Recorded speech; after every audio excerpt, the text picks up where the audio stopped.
I carabinieri della tenenza di Ribera hanno eseguito un'ordinanza di custodia cautelare in carcere nei confronti di un 26enne riberese che nei mesi scorsi aveva cercato di uccidere un suo coetaneo con un cacciavite e tentato inoltre di rapinare una tabaccheria.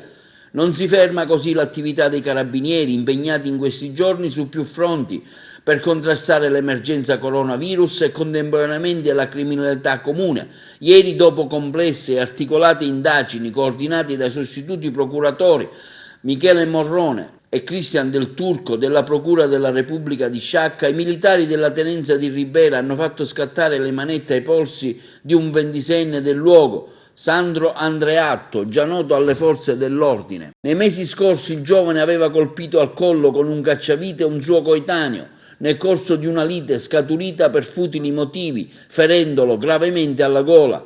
Alcuni giorni dopo, volto coperto e pistola in pugno, che risultava poi a salve, aveva tentato di rapinare una tabaccheria al centro di Ribera, ma in quell'occasione la commessa reagì scatenando una colluttazione con il rapinatore che decise di esplodere un colpo a salve contro il figlio. Nel frattempo è intervenuto in soccorso della madre. Il 26enne è poi fuggito, ma l'auto utilizzata è stata subito ritrovata dai carabinieri, con ancora all'interno i vestiti usati durante la rapina e la pistola a salve ancora carica.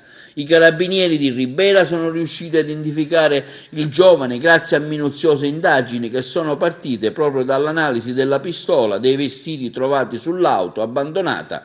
Lo hanno così deferito all'autorità giudiziaria che ha condiviso le tesi investigative esposte, consentendo al GIP di Sciacca di emettere l'odierna ordinanza di custodia cautelare in carcere.